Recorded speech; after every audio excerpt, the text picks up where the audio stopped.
Hello, everyone, and welcome to the Lords of the Night. With me, as always, is the Lord of Pain, Ranting Monkey. Hello. And the Lord of Pennies, Satsu 2 cents. What up, Doe? And joining us as well tonight, the Lord of Pampers, Squeedus. Say hi. Aww. Hi, sweetie. Don't get shy. Aw, look at the Squeedus. There she is. Aw. She's such a big girl. She is now. Oh, my gosh. Yeah. And she's enjoying herself, too. Oh, yeah. Hello, everyone. Hello, chat. Hope you're all having a good Friday. You have a good weekend ahead of you. Your week hasn't been too terrible, as work beeps me to tell me that everything's fine. Good. Yes, before the stream, thank you, Adabisi. You done did good, Scribe. Well, not sure what you're referring to. I'm assuming the thumbnail, the wonderful Texas Chainsaw Massacre thumbnail that some people got a free preview of this afternoon with a little video I did, but I'll talk about that later. Monkey, how are you doing? I'm mostly good. I did not realize my daughter was coming up for this weekend, and they're all here now, so Grandpa's happy. Well, if you need to escape to go play with kids, by all means. Oh, no, they were tired from the trip. Little Butt's already in bed, and the other one will be crashing soon. All right. And Satsu, how are you? Pretty good. Just been chilling out and enjoying the day. Thank you, tall person. Happy World Lemur Day, everybody. And Aaliyah, how are you? She's like, I am eating junk food. So Yay, eating junk food. As for myself, it was a thankfully relatively laid-back end of the month, which is, in relative terms. So still have to do some work tomorrow, but it shouldn't be too bad. And yeah, I was able to enjoy most of the afternoon without too much to stress about, which was nice. And now here I am. Here we are. Rock is like a hurricane. Also, Monkey Dick, Jim Jones, movies, video games. Hit that like button if you have not already. And or several of you haven't. Most of you haven't. Because, why? Why bother? That's okay. I mean, it doesn't have anything to do with propping up my sense of self-worth or anything. And please share our stuff. Share it far, wide, sideways, diagonally, up, down, head, shoulders, knees, and toes. Because YouTube won't. And oftentimes, either YouTube or other entities will attempt to shut us down for ridiculous reasons. But I'll talk about that again at YouTube. Anything else to mention before we get into the schnooze? I don't know, but can you hear her humming and doing her snack dance? Yep. Thank you, Okie Native. Butter pecan is better than mint chocolate chip. That one, butter pecan is awesome, but that is a really low bar. Yeah. Y'all Mint are chocolate heathen. is disgusting. You all are just dumb. That's right. See, even Aaliyah knows. You guys are all dumb. Let's see. As far as the theme for tonight, well, I guess it is technically Halloween Eve, so we'll figure some spooky Mad Libs to do later. How's about that? Yeah. All right. With that, let's get into the schnooze. Yeah. She excited about the news because she don't get to hear it. That's right. So we have a new poll. It is a Fox News poll. So take that for what you will. But Fox News has their top story right now as Biden's lead over Trump narrows slightly to 8 points. So there's that. Democratic presidential candidate Joe Biden's lead over President Trump has narrowed a touch, to 8 points from a 10-point advantage in early October, according to a Fox News national survey of likely voters. Biden is ahead by a 52-44% margin. It was 53-43% 3 weeks ago. His lead is outside the poll's margin of sampling error, 2% back a third-party candidate, and 2% are undecided. Okay. Among likely voters, support for the former vice president has been between 51 to 53% since early September. That notably distinguishes this year's race from 2016, when neither candidate exceeded 48% support in pre-election surveys or the final election results. The number of registered voters backing Biden is nearly identical to his support, going all the way back to a hypothetical matchup in 2015. At that time, he led Trump by 50-37. Quote, Biden is holding a substantial lead nationally. Many votes are already cast, and there are few undecideds, says Democratic pollster Chris Anderson, who conducts the survey with Republican Darren Shaw. Quote, it's hard to see the national race shifting significantly in the closing days, but that doesn't mean it's impossible for Trump to again thread the needle in an electoral college victory, unquote. Thank you. This is Kyle. Hello, chat people in Lawton. You guys ever realize how messed up The Force Awakens is? Depicts a white man stabbing a black guy with a flaming cross. What? I guess that's technically true. Yeah. He also kind of impales his own father too. So, I mean, The Force Awakens is messed up for many reasons. I wasn't thinking about any kind of racial, symbology, but whatever. Right. Symbolism. If you guys know what reference that is, you're a nerd. Let's see. So the survey shows Trump is preferred by white men, rural voters, and white evangelical Christians. Those margins are lower than what he received in 2016. According to Pew Research Center validated voter data, he won white men by 30 points, rural voters by 25, and white evangelicals by 61. Biden is favorite among women, suburban women, Hispanics, blacks, and voters under age 30. So anyway, that's the latest from Fox News. Let's see who got it. I think Zalbla got it first. Boondock Saints, congratulations, Zalbla. So where are you guys thinking right now? Since we go day to day as we lead up to the election, is it a Biden or is it a Trump win? Satsu. I'm still thinking Biden might win this. Yep. Monkey. It's too close to call right now. And this goes back to 2016 because polls are mirroring them pretty closely in most places. So too close to call. I think it's still a toss-up. It could end up being like 2016 again. Biden gets the popular vote, Trump gets the electoral.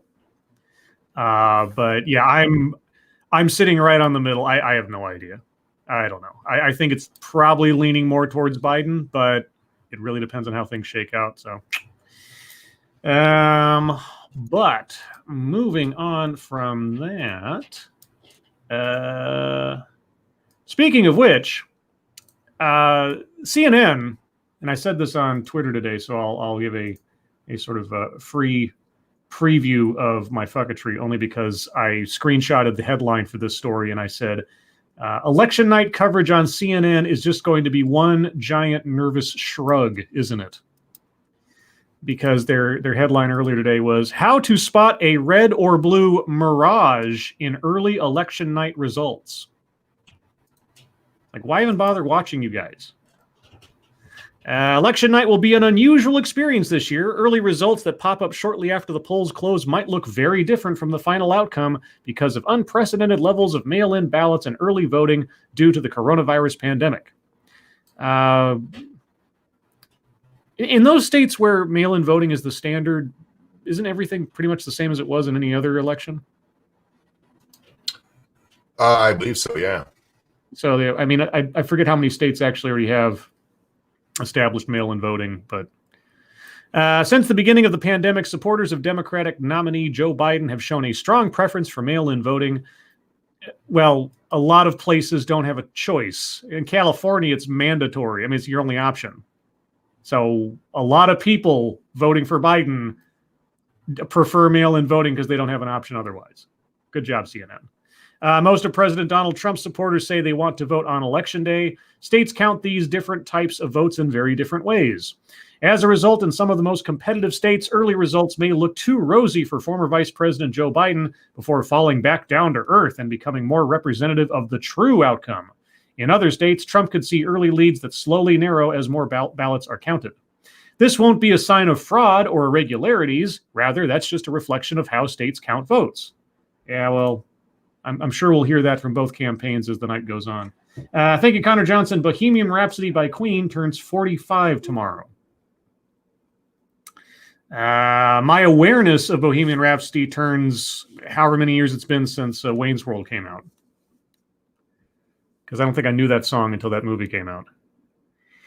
Let's see. Some people call this the Red Mirage or the Blue Shift. Ha ha ha ha. Where early results favor Trump, but later ballots even things out and might even put Biden ahead once all the results are tallied. Might even? Okay.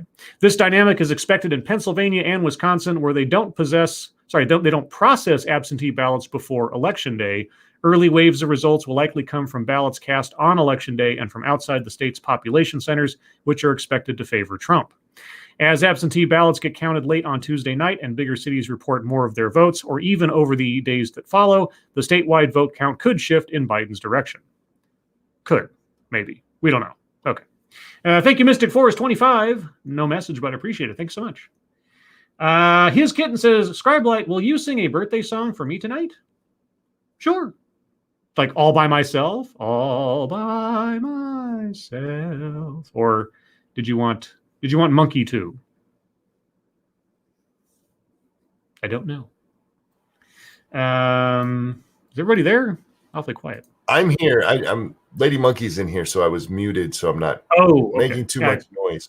But I am here and I am listening. Yeah, when the little background hiss of your guys' relative worlds is gone, I'm like, is everything okay? I don't know. No, I am here. Let's see. Well, I'll just assume birthday song in general. Monkey, will you sing and help me sing for His Kitten? Absolutely. His Kitten? Yes, Squeetus, exactly. Indeed. His Kitten, it's your birthday, and around here, we do this, and a 1, and a 2. Happy birthday to you. Say happy birthday. Happy birthday to you. Happy birthday, dear His Kitten. Who's kidding? Happy birthday to you. Happy birthday, His Kitten, and I'm not at all offended that you didn't want me to sing. Well, I might have been playing up the word choice, that's all. Love you too, baby. Okay, let's see. What else is going on? Oh, how about news from San Francisco? Yay! San Francisco pauses planned reopening due to increase in COVID-19 cases. In the wintertime? Yeah. Rising COVID-19 cases have put a halt in San Francisco's reopening plans. Well, their plans were poor. The city had been planning to resume reopening on November 3rd. What an auspicious date to choose to reopen. But Mayor London Breed, that name, man, London Breed, announced Friday the city would temporarily hit pause. Thank you, Sanguine. The thing about the mail-in votes favoring Biden is a touch dodgy since that hasn't borne out in the states that have been releasing running counts. Yeah, I don't know why. Well, I mean, again, I don't know what CNN did not mention where they're drawing those assumptions from, except to say, well, Trump voters like to vote physically and Biden voters are smarter because they mail in. So, like, is that really how it works? Because, yeah. Anyway, quote, we are starting to see a slight uptick in the number of hospitalizations, which puts us in a situation where things could possibly get worse than what they are, Breed said. As a result of some changes that we've seen in the numbers, what we will have to do as a result is put a pause on some of our reopening efforts that we have planned for next week. I hate to tell you this. It's going to go up anyway. Okay? It's going to go up anyway because it's that time of the year, and plus the flu virus and God knows how many other misdiagnoses or correct diagnoses. I don't know how long you think it's going to work to just starve the beast of something that hasn't stopped despite everything else you've done. I don't know. How long do you keep doing this? And what did you think was going to happen once the temperature started dropping? Yeah, it's only going to get worse because it's mostly spread by people who catch it and then spread it within their own home. Yeah. And it gets colder and people go indoors. Yep. Welcome to winter. Well, in Michigan, I suppose. Yeah, I mean, and not just San Francisco, but just in general. It's like, I don't know. At some point, pragmatism is going to have to supersede all this stuff because like, we're going to have to live with it, guys. We're just going to have to live with it.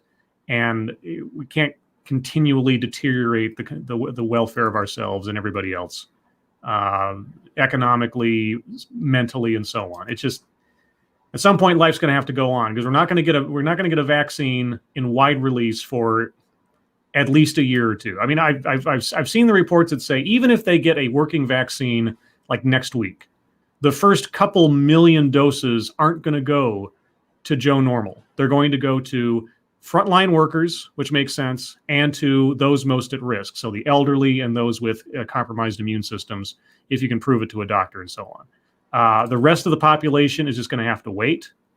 And I don't know what to tell you. What are we going to do? If they tell us tomorrow the vaccine's not going to be out until the summer of 2021, what then?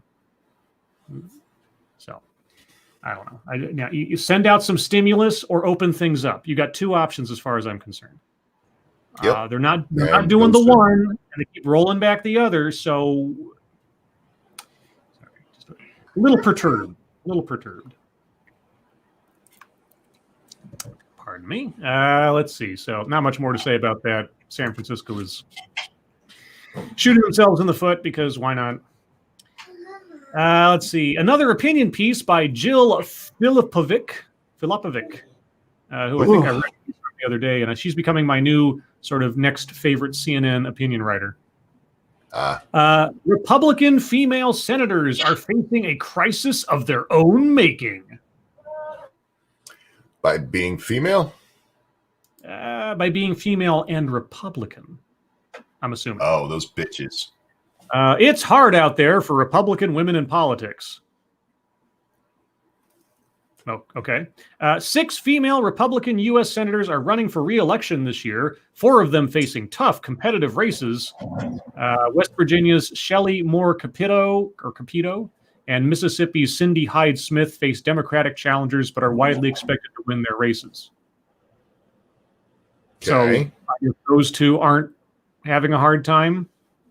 So do those two not having a hard time disprove the theory that it's just hard to be a female Republican senator? No. It's one of those things where it's like I was listening to a TEDx talk and be like, okay, you just countermanded your own theory in the first sentence. But okay, moving on. Already, women are radically underrepresented among Republican politicians. Underrepresented in what way? What does that mean? It's not enough of an office, I guess. Of 100 U.S. senators, just 9 are Republican women. Nearly twice as many are Democratic women. And so I guess the electorate is sexist in those places that voted for Republican women? Or didn't? Sorry, what? The House is even worse. Of 435 members of Congress, 101 are women, but just 13 of those women are Republicans. Okay. Female Republican politicians need near yogic abilities to twist themselves into all of the conflicting postures their politics and their party demand. Oh, fuck off. Wow. They are members of a largely anti-feminist party, but their very presence there as women makes them people who also benefit and need to benefit from feminist gains. Not surprisingly, some conservative women have already abandoned a party that doesn't value them as equals. More should follow. Oh, fuck off. Republican voters are much less likely than Democratic ones to believe gender discrimination is a problem. Believe. Okay. Researchers from Stony Brook University found in a 2017 study, okay, they are less likely to say that we need more women in office and more likely to say that efforts to give women equal rights to men have gone too far. Efforts to give women equal rights to men have gone too far. What rights do men possess that women do not? Under the law, what rights do men possess that women do not? I'll wait.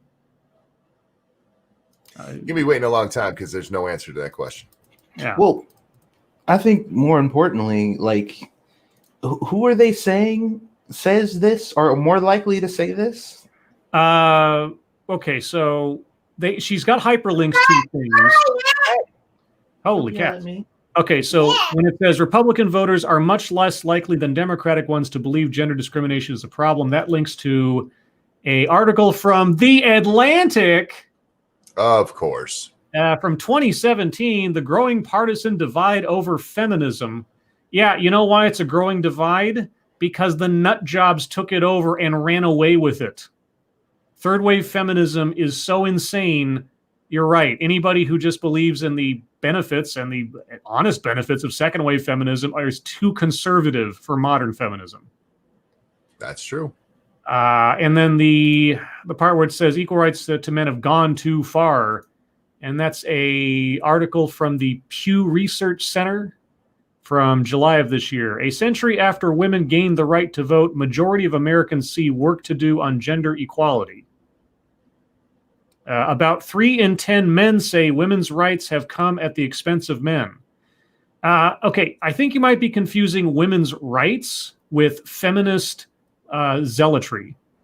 Well, not only that, they said that this group, the demographic of people, which I'm assuming would be Republican men, are more likely to think that women's rights have gone too far. But they just said 3 out of 10.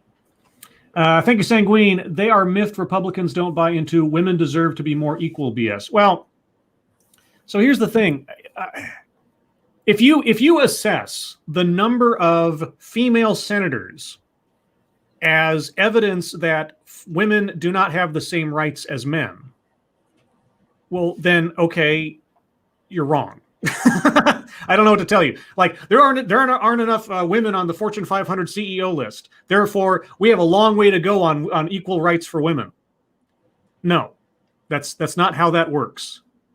I want someone to tell me under the law, where our rights come from in a country, as a sovereign nation, as a society, what rights do men have that women do not have? Okay, and I have said a million times, and I'll say it again. I am all for the Equal Rights Amendment in making gender an irrelevancy under the law when it comes to assessing whatever. I'm fine. That's fine. Okay, so if there was any confusion, if there was any loopholes, any sort of judicial authority or prerogative to do, fine. Equal Rights Amendment, ERA, pass it tomorrow. I'll be fine. Okay, assure equal rights for men under paternity. In the military, for criminal convictions, go ahead. I'm fine with that.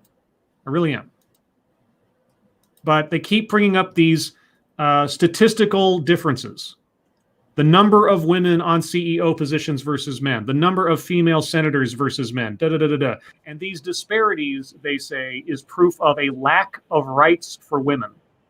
Yeah. Not how that works.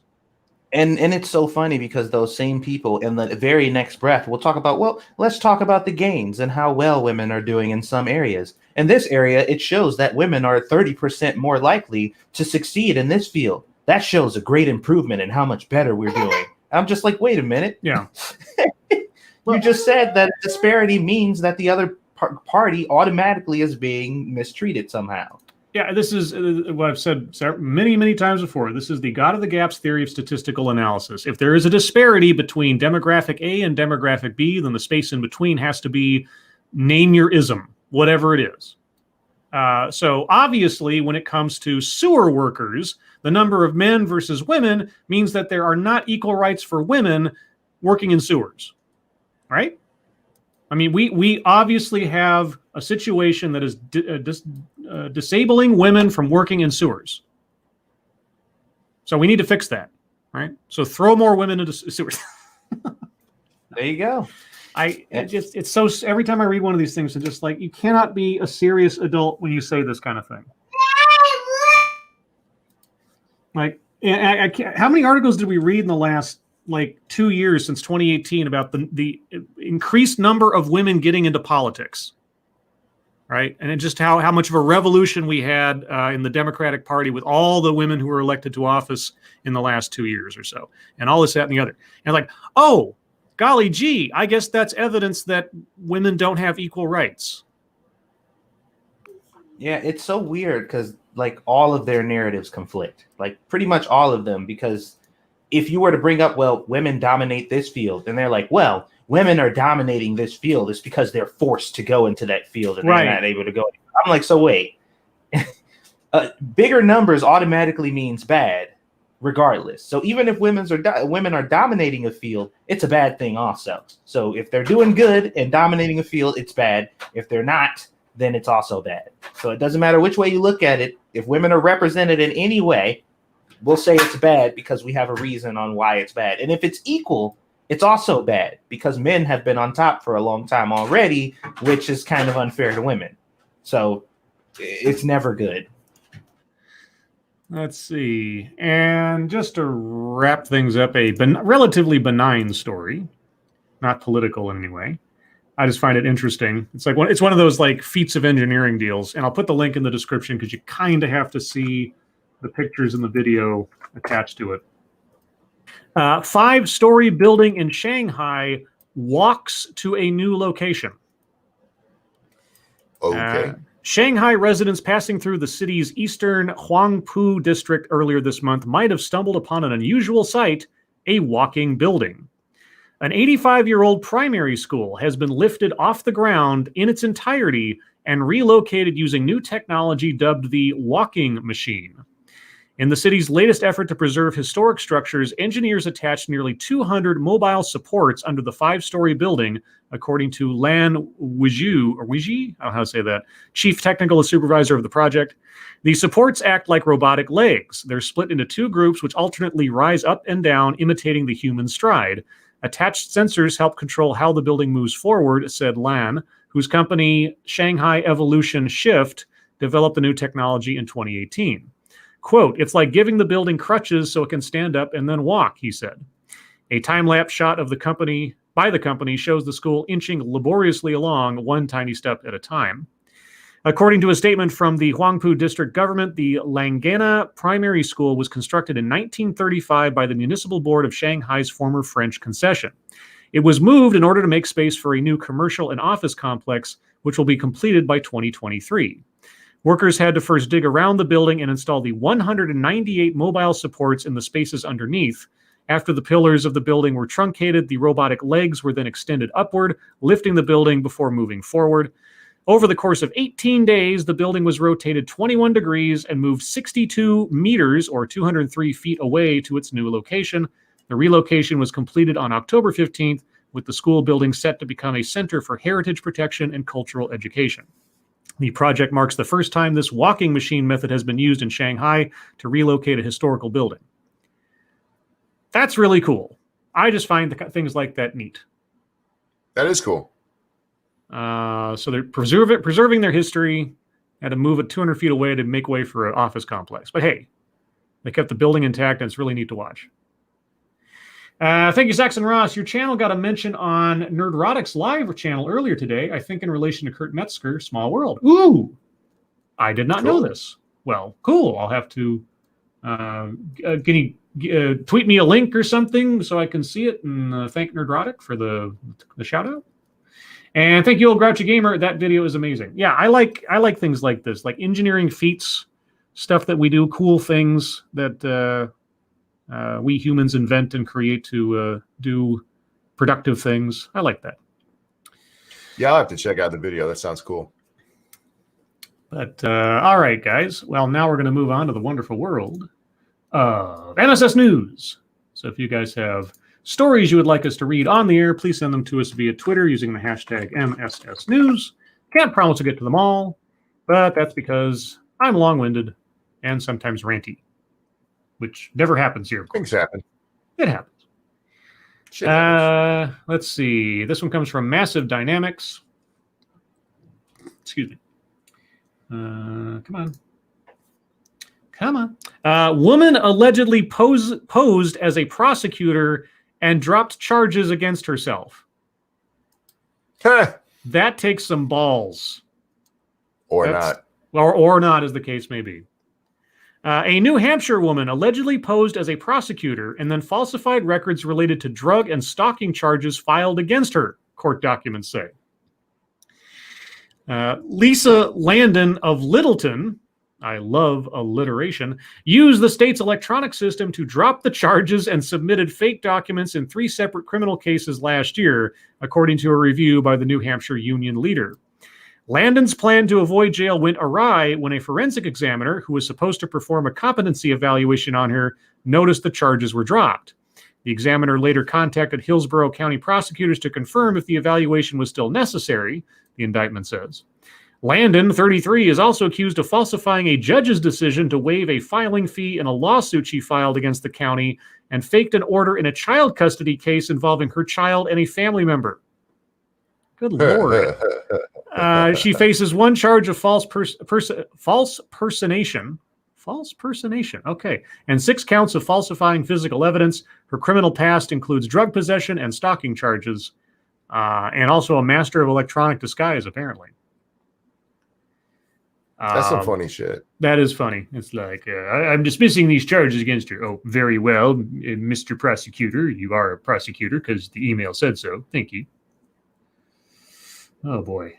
Let's see. Who's next? This one comes from Nico Filippone. I don't know. I try my best, guys. You know. I don't.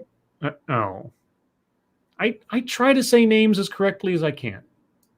You know, I ask for clarification. Do you though? I do. All right. We've got to stop the bleeding. Democrats sound alarm in Miami. Uh-oh. This is from yesterday. Okay. Democrats are sounding the alarm about weak voter turnout rates in Florida's biggest county, Miami-Dade, where a strong Republican showing is endangering Joe Biden's chances in the nation's biggest swing state. This is from Politico, by the way. No Democrat can win Florida without a huge turnout and big winning margins here to offset losses elsewhere in the state. But Democrats are turning out at lower rates than Republicans and at lower rates than at this point in 2016, when Hillary Clinton won by 29 percentage points here and still lost the state to Donald Trump. One particular area of concern is the relative share of ballots cast by young voters of color and less reliable Democratic voters. Okay, part of the problem, according to interviews with a dozen Democratic elected officials and operatives, is the Biden campaign's decision to discourage field staff from knocking on doors during the pandemic and its subsequent delay in greenlighting and funding a return to door-to-door canvassing. Thank you, Saxon Ross. I don't use Twitter, but it was from a super chat on today's Q&A. Oh, he wasn't familiar with your work, but he mentioned your name a couple of times. Oh, thank you. Okay, I get it. Wait, was it your super chat, Saxon? If so, thank you. If not, it's all right. I'd be curious to know who did. Quote, we did not get the kind of funding for different vendors who would do that type of work until late in the campaign, said Representative Frederica Wilson, a party institution who represents what? Someone. I'm boggled by the words. Let me try that again. Said Representative Frederica Wilson, a party institution who represents Miami's heavily black congressional district. A party institution. Yeah, you know who she is, right? No. Chick who wears the big cowboy hats. Oh, that kind of. I thought. Yeah. She's an institution in herself. I see. Yeah. Right. Okay, I get it now because my brain was like, she's an institute. Oh, that kind of institution. Okay, I just needed some context. So I had no idea who she was. Okay. Wilson said the good news is that Biden's running mate, California Senator Kamala Harris, is working with her on a turnout event for this weekend geared toward young black men. How so? I wonder. But the veteran Congresswoman said there are still skilled operatives in her district who excel at turnout work who have yet to get approved by the campaign. A puzzling delay for an operation that raised a record $363 million the month before. Actually, it's not that puzzling. I've recommended this book several times. Especially the audiobook. It's probably easier to digest. It's called Shattered, behind the scenes of the failed Hillary Clinton campaign. The amazingly dumbheaded decisions in where and when and how much to spend this gigantic war chest they had really shot themselves in the foot over the course of that campaign. You get word from people inside the campaign talking about how they just couldn't understand, why aren't we funding the office in Wisconsin? Why aren't we doing this here? We need money, we need funds. And it seems amazing that anybody in that campaign would be starving for funds, given how she had one of the largest war chests in presidential politics history. So if this is happening in the Biden campaign as well, I don't know who actually runs the Biden campaign all that well, but I'm curious to know if any of them used to work for Hillary. Thank you, Saxon Ross. LOL, not my super chat. That'd be pretty lackluster. I'll try to find a timestamp and comment with it or something. Might take a moment. Don't put yourself. I'm just curious. If it was somebody, I want to thank a person for bringing me up. I also want to,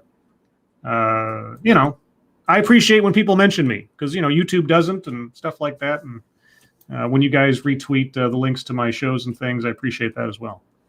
But thank you for letting me know. And give me a timestamp and I'll look it up. Let's see. Wilson and other Democrats aren't panicking yet. They take comfort in the fact that huge swaths of Democratic voters cast absentee ballots by mail statewide, and that Biden narrowly leads in most Florida polls, including a Monmouth University likely voter survey released Thursday that put the former vice president up by 6 percentage points.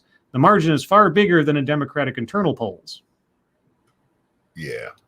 Okay. So you still don't know. Okay. It's fine. You don't know. You can say you don't know. Not knowing is an okay answer. But anyway.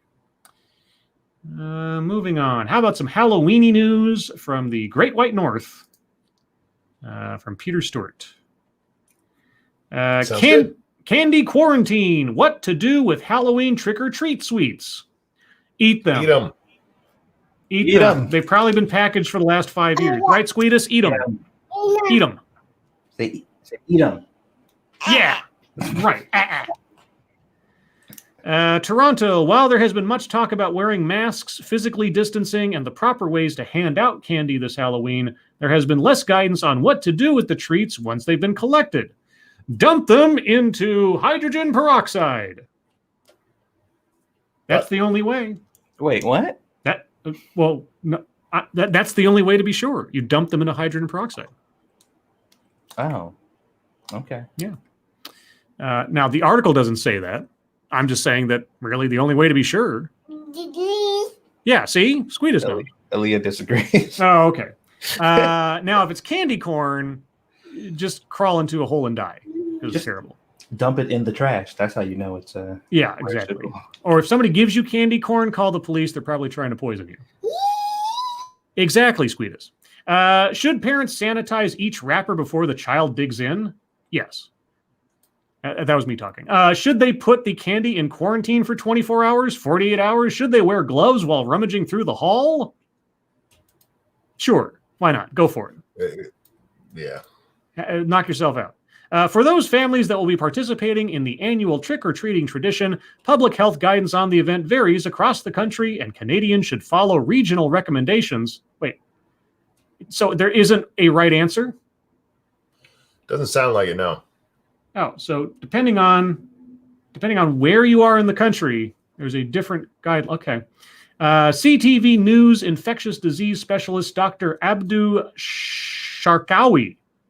Do they call him the Shark? Please tell me that his nickname is the Shark, because that's great. Sharkawi said the risk of transmission of coronavirus from surfaces such as groceries or candy wrappers is very low. Quote, there's next to no evidence that what we call fomites, which are objects and surfaces, provide a reasonably worrisome form of contamination that is likely to be transmitters of COVID-19. That's a little bit different than in the early days when I was told I had to take every package I got from the grocery store and wipe it down with a bleach wipe. Were we supposed to do that? That is what I was told to do. The precautions to take. Did they say that in Canada? I don't know what's going on in Canada. Canuckland is a strange place. Okay, so short version is you don't have a whole lot to worry about But, if you want to spray down your kid's candy with Lysol and let it dry for 10 minutes before you let them eat it, okay. It's going to taste nasty. But, yeah. And stay away from candy corn. Thank you, Pinkall, the Driving Ape Man. Regions equal counties. Each is self-regulating. So too many cooks in the kitchen, sounds like. Too many cooks in. And Colum Peel says, I'm out. Night, everyone. Bye, Colum. Have a good night. Right. Bye. Let's see. This one comes from... Yes. Yes. This one comes from Mega Man Chronicles. Is that a new series on Netflix? I think that's Sure. an old series, actually. Should it be a series on Netflix? Black Leopard Mauls Florida man who paid $150 to have, quote, full contact experience, unquote. Well, I mean, sorry, $150. Oh, sorry, I thought it was a cheap date for a second there. A 50-year-old man has filed a lawsuit after wildlife officials say he was mauled by a captive black leopard in a backyard animal enclosure in South Florida. Dwight Turner paid $150 for a, quote, full contact experience, unquote, with the black leopard, which allowed him to, quote, play with it, rub its belly, and take pictures. So he got what he paid for. Yeah. A report by the Florida Fish and Wildlife Conservation Commission says the incident happened August 31st in Davie, which is near Fort Lauderdale.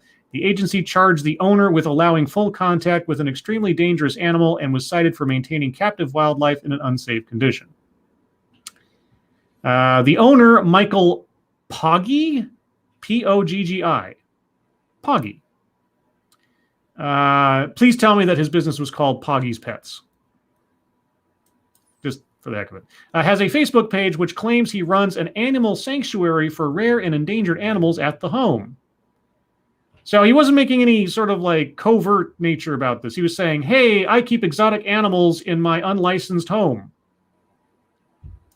All right. According to the International Union for Conservation of Nature's Red List of Threatened Species, that's a long name, leopards are classified as critically endangered and black cats are very rare. The man was attacked as soon as he entered the leopard's enclosure. The injuries were so severe that his scalp was, quote, hanging from his head and his right ear was torn in half. ew, dude. Yeah, I guess mauled is mauled. He required multiple surgeries. Yeah, no kidding. Quote, he went for the jugular, took Turner's head in its mouth, said Stephen Lander, Turner's attorney. The ear was pretty much removed.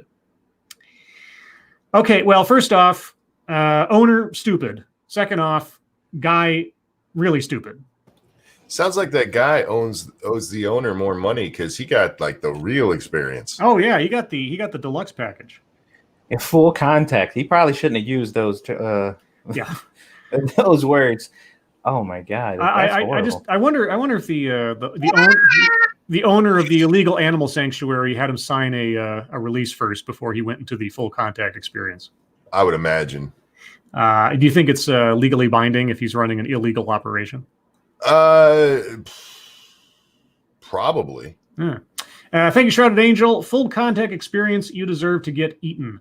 I don't think he deserved death or maiming, but he walked into an obviously dangerous situation. Now, if he was told the cat was benign or tame or whatever else, if he was given assurances and okay, I guess. Because have you seen that Tiger King documentary? No, I haven't watched that. Okay. Yeah, there's tons of footage in there of people paying top dollar just to hang out with little tiger cubs and pet them and all that kind of stuff and play with the kitty cats and all that. And so, yeah, people will go to great lengths just to cuddle with a giant kitty cat. I would keep it only to babies, though, because you go with the full-grown ones, yeah, they'll rip off your arm, like that one girl in that documentary. I like how it didn't even wait. It literally said as soon as he got in there. As soon as he walked in, there was, oh, God! Thank you, Understatement. That was a catastrophic lapse in judgment. Ah-ha-ha-ha-ha. I see what you did. Ah-ha-ha-ha-ha. Speaking of Shrouded Angel, let's do this one from Shrouded Angel.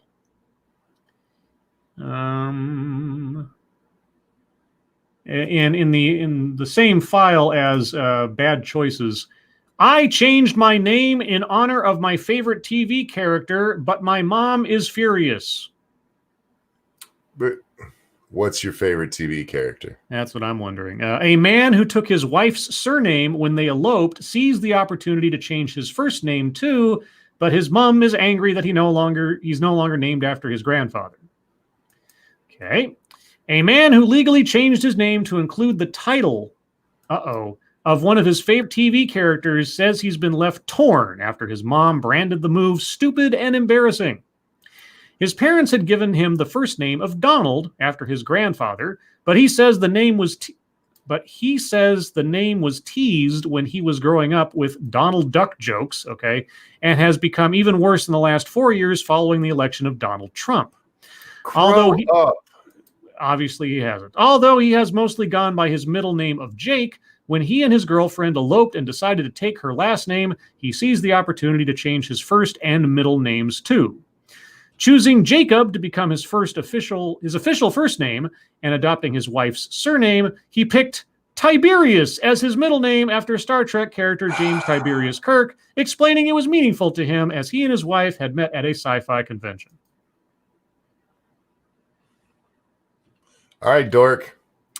But he wrote, quote, "The only one who isn't completely in awe of my incredible new name is understandably my mom. She wanted me to just swap the names Jacob Donald last name, so I still have my grandpa's name somewhere in there. She's annoyed I'm putting a joke name over a sentimental one, and she's very vocal about hating Tiberius and thinking it's stupid and embarrassing," unquote. Yes, it's dumb. It's your name. Yep. When you're a nerd who thinks Donald is a worse name than Tiberius, you deserve to be called Tiberius. Yeah, if you wanted to switch out and go by Jake, Donald, whatever, okay. Since you'll go by Jake anyway, and whatever, that's fine, whatever. But seriously, Tiberius? I'm glad you got Swirly's dork. Yeah. Real quick. Thank you, Moonbase. This is for Squeetus. I was having a bad day. Thanks for making me feel better. Oh. Aww. It's been quite some time since I brought her on the stream, and I made the mistake of giving her 2 naps today. Oh. So I was going to do the whole, force her to go to bed thing, but I'm like, it's my fault. I gave her 2 naps, so now she's up, and I'm dealing with this right now. So I'm glad she made your day, and I hope everybody who got to see her was happy. She's still here. I'm just probably not going to turn the cam back on. Oh, okay. Let's see. This one comes from Pincalo, the Driving Ape Man. Yes. Another example of stupid. Wisconsin students unanimously vote to remove Lincoln statue as it represents white supremacy. Those kids are dumb. Thank you, Pincalo. Must have been a JJ fan. Oh, James Tiberius Kirk. Yeah, I think that name was said more often in that movie series than it ever was in the TV show. But I don't know. I'm sure somebody's done that study. And thank you, Revenus. I got a friend whose mom's middle named him Spock.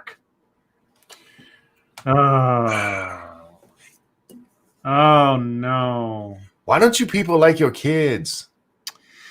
We previously discussed. Oh, this is the Jonathan Turley blog. We previously discussed the effort at the University of Wisconsin-Madison to have the famous statue of Abraham Lincoln removed as racist. The student government has now voted unanimously in favor of a resolution that calls for the removal of the Abraham Lincoln statue on campus. The students declared that the president who signed the Emancipation Proclamation, advocated for the 13th Amendment, and led the war against the South and slavery was, quote, not pro-black, unquote, and a, quote, remnant of white supremacy, unquote. That would likely have come as something of a surprise to John Wilkes Booth. Thank you, Sir Wolfgang. I'm sorry, Scribe. I had something ridiculous in my ear. What did you just say about a Lincoln statue? Yeah. The students at Wisconsin-Madison University, or the University of Wisconsin-Madison, are stupid. Flat out stupid. What's really funny, the ironic part is their logic is any real person for black rights would have kept their Negroes in check. He wanted to let them go. One issue that was raised by students is that Lincoln ordered the execution of 38 Dakota men and signed the Homestead Act, which gave settlers land forcibly taken from Native Americans. Okay, thank you, Sanguine. The only appropriate answer to students asking for that is kicking said students from the school since they were clearly admitted by mistake, or firing their history teachers. Something like that. Thank you. And thank you, Sir Wolfgang, again. That's a polite way of saying it, yes. Yeah. Saying they're stupid is very polite. Let's see. As I previously discussed, Lincoln's role in the Dakota executions is legitimately controversial, but has been presented without some countervailing facts. The Sioux or Dakota uprising occurred not long after Minnesota became a state and involved the death of hundreds of settlers. The Army crushed the Sioux and captured hundreds. A military tribunal sentenced 303 to death for alleged crimes against civilians and other crimes. The trial itself was a farce with no real representation or reliable evidence. Lincoln reviewed the transcripts of the 303 and told the Senate, quote, "Anxious to not act with so much clemency as to encourage another outbreak on one hand, nor with so much severity as to be real cruelty on the other, I ordered a careful examination of the records of the trials to be made in view of first ordering the execution of such as had been proved guilty of violating females," unquote. Okay. However, only 2 men were found guilty of rape, and Lincoln later expanded the criteria to include those who had participated in quote-unquote massacres of civilians as opposed to battles with the Army. Lincoln, however, commuted the sentence of 264 of the 303 convicted. This is not the first time Lincoln has faced the ire of some in Wisconsin. When Lincoln called the nation to war against the South, many in Wisconsin did not support the cause and rioted against Lincoln. Ultimately, however, Wisconsin sent multiple regiments who fought valiantly in the war and sacrificed much to defeat both the South and slavery. Having a statue to a leader like Lincoln is not an endorsement of his entire legacy. I have heavily criticized Lincoln for the unconstitutional suspension of habeas corpus and the loss of free speech rights, as well as other decisions. We learn from such public memorials, which can be augmented with a more full historical context and criticism. However, to say that Lincoln is a symbol of white supremacy ignores his pivotal role in fighting slavery, a cause for which he would ultimately give his own life. And here's a petition in support of keeping the statue, etc. So, yeah, imagine that. Things are not always black and white. But context matters, right? No, context never matters. Context never matters. The same people that are voting for Biden. Yeah. By the way. Let's see. And we'll do one more here. This is from Shady Grin, but many, many people sent this out today. Because, well, Ellen Page, Paris Burelk, I don't know who that is, starring in video game comedy One Up. Yeah. Kyle Newman, a man, is directing what will be the first feature to come from BuzzFeed Studios. Ellen Page and Paris Burelk. Who is this Paris? I don't know who she is. Ellen Page I'm aware of. I don't know who this other girl is. Yeah, I'm not familiar with her. Let's see. Starring in One Up, an underdog comedy set in the world of gaming that Kyle Newman will direct for BuzzFeed Studios. We just watch the SVU episode. Well, that wasn't a comedy, but actually it was. But just watch the SVU episode on Gamergate. Yep. Julia Yorks wrote the script that has been described as being in the vein of Pitch Perfect, but set in the world of esports with a Gamergate backdrop. The story centers on a female gamer named Vivian Lee who quits her college esports team rather than put up with sexism from her male counterparts. But with her scholarship on the line, she is forced to assemble a varsity caliber all-women's team that can compete with the boys. With the help of an enigmatic coach who returns to the spotlight after her own Gamergate scandal, the young woman recruits an unlikely crew of unskilled misfits to kick some serious gamer butt. This is stupid as shit. The enamel on my teeth is melting off. Burelk is playing the college student while Paige is the coach. Oh, Paige is the senior? I guess she's getting kind of old. One Up is the first feature from BuzzFeed Studios and falls in line with its mission to develop and produce what it sees are socially relevant and high-concept feature films for global millennial and Gen Z audiences, which is why we're going to dig up a scandal from 6 years ago that's not really relevant and has been misconstrued over and over and over again by idiots like BuzzFeed. I added that last part, sorry. You're not wrong, though. It's exactly what it is. No. Thank you, Dark Resurrect. Life is pain. This just makes it worse. You don't have to. I'm not going to watch it. I don't care. I mean, they gave away everything in the brief description. Pitch Perfect set in esports with Gamergate. Like, okay, I know exactly how this is going to go now. See, the actresses in Pitch Perfect had to be able to actually sing. Can these ones actually play video games worth of shit? Did you not watch Bully Hunters? I'm just saying, if it's going to be in the vein of Pitch Perfect, they need to at least be able to do what they're doing. No, and no, that's not going to be a requirement. It'll be set pre-generated footage of fake games or played by men. Well, possibly that would be funny if the behind the scenes stuff. Now, do you think that the games will be games made up for the movie, or do you think they're going to license Fortnite and God knows what else for it? Oh, they'll probably license. Yeah. Well, it'll be interesting because if a scandal comes out after this, very soon after, the fact that they actually stole game footage from YouTubers to put in their thing to make the girls look better or whatever, it wouldn't be totally surprising because for whatever reason, every piece of media that they've put out and every person that's been responsible for making content like that has been guilty of doing that exact thing. So that would be very interesting to see. Hopefully they got their shit together before they put this out, because that would be pretty bad. The thing I would say is, okay, so you got the actresses, they're shown playing the games. The footage actually comes from real female esports players. But then I have to ask, why give the acting job to a fake esports player? Why not give the job to an actual esports player? I mean, come on now. That's what I'm saying. Scarlett Johansson isn't allowed to play a trans woman. So why should these actresses play things that they aren't actually in real life? Or maybe they will. I don't know. Maybe it'll be Ellen Page is actually playing the game against someone who has no idea what they're doing. I don't know. Thank you, Jeanette E. Hellis. This is literally the show the Gamer Grumps were on, a YouTube Red show. The Game Grumps were on. This is, like I said, look up the SVU episode. I forget what the name of it is, but it's the Gamergate episode. And just watch that. It is a more ironic comedy than this thing will ever be on the subject of Gamergate or the presumptions about what it was about or the actors involved. Not actors as in people who play characters, but just like the figures involved in it.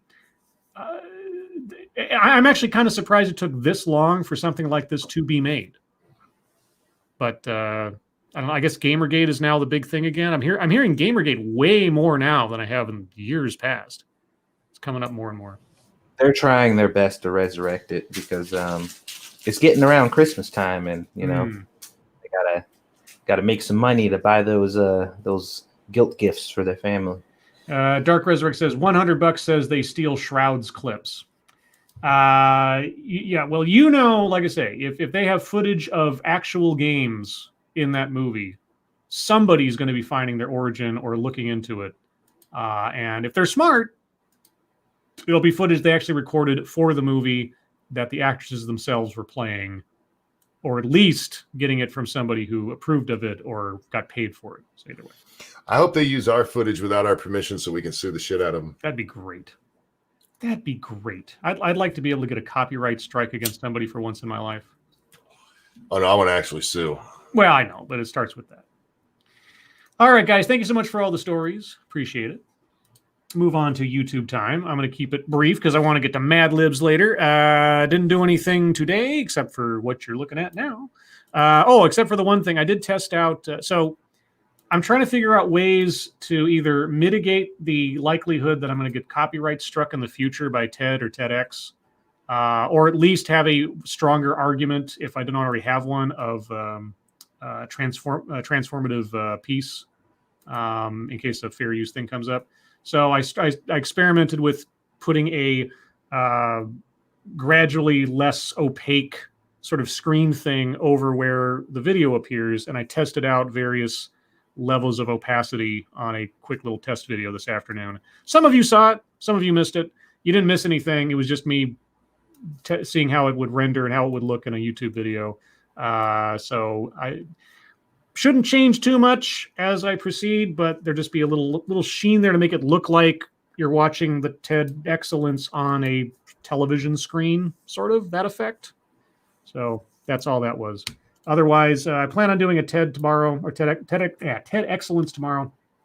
I'm debating on whether or not to do the moon one now, simply because I'm not sure I'm going to have much commentary. Then I just want to watch it because it looks like it's more educational and informative than something that I would have much to comment on.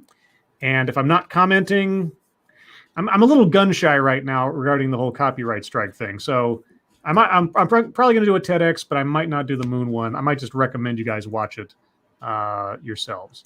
And then Sunday, as planned at least so far, unless it changes, I'll be doing a tandem TED Excellence with Tailed Feature regarding the decolonization of musical hierarchies. I just love saying that phrase for some reason. It's so lyrical, isn't it? It's not my turn yet, but I do want to point out Tailed Feature's video he put out today. Yes. What's the name of that channel? Scottish Feature. Scottish Feature, guys. He did a ghost story for Halloween, and I absolutely fucking love that story. Yep. I'd never heard it before.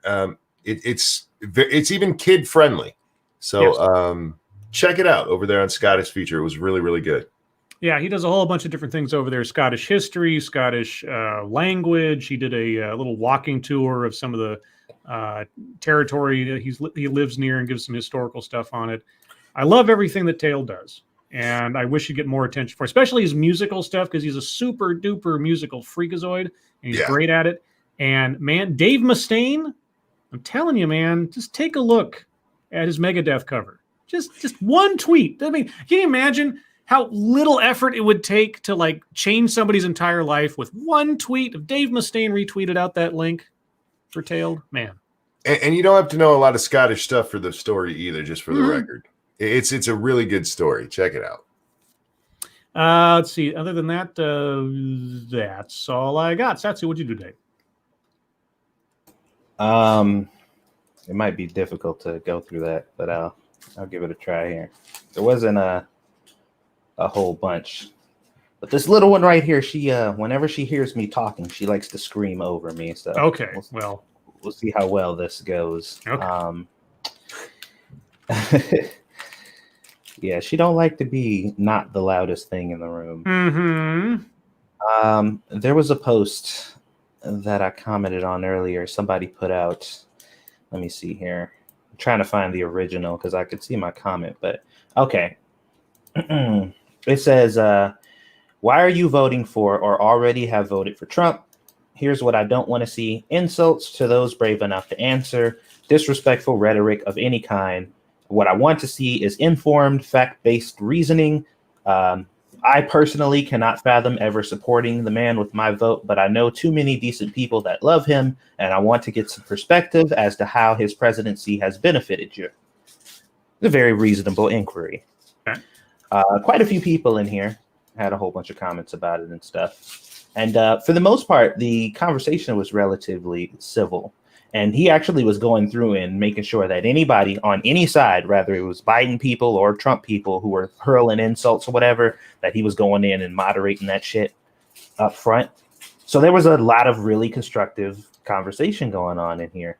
And that's kind of the thing in itself. But he said he's putting out a tweet tomorrow or a message tomorrow, kind of picking the brains of Biden voters and trying to figure out why they're voting. But the question that I put forth, and hopefully this will be addressed then, and we'll talk about it if it is, I said the people specifically connected to the narrative that anybody who votes for a person who has done bad things is by extension a bad person. For the people who hold this mindset, how can you justify voting for Biden if you truly feel this way? And what exactly is the difference between you overlooking his wrongdoings versus the opposition? So that's the part I'm really interested in, because, like, you know, there's a whole bunch of answers in here about why people either voted for Trump or why they will continue not to support Trump or whatever, or how they supported him before but no longer support him. And you know, it was a civil conversation on the internet for once, of a genuine inquiry. So I thought that was pretty cool. And like I said, the Biden thing is going to be addressed tomorrow, so that'll be the one where I do read some of the comments, because I'll be interested in what those comments are. Let me see. That was the main thing, I think, over on Facebook. Go ahead. Are we on YouTube time? Yes. Oh, we're... Yeah. It's okay. I mean, You jumped ahead. It's okay. Yeah, I did jump ahead because I knew that was going to be the most. You broke format. Sorry, I did upload the second episode to my Final Fantasy series, which was a live premiere, and we talked a little shit in there and watched that, and that turned out pretty good. Outside of that, I didn't really do much today as far as YouTube is concerned. So I'm fine with you consolidating, since we have a Swedish there who might throw a wrench into your stuff. That was kind of the plan. Yeah. Why are you throwing stuff? Monkey, what have you been up to today? Just the usual. Did a monkey in the morning, and then did a game stream checking out the changes they made to Phasmophobia. Mm-hmm. They made it a bit creepier. They really did, and it's a lot of fun. But yeah, check it.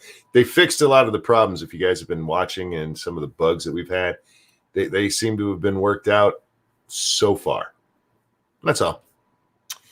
Let's see. So on to Fuggatry real quick. I only got one thing really to mention. It was my most popular tweet of the day, really.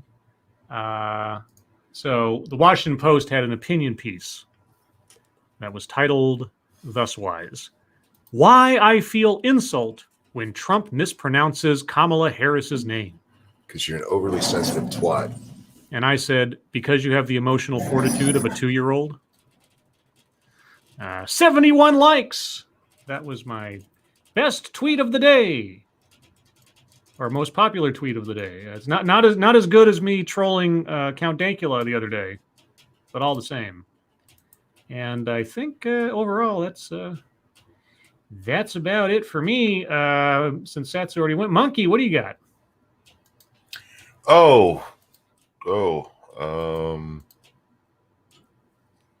Let me see.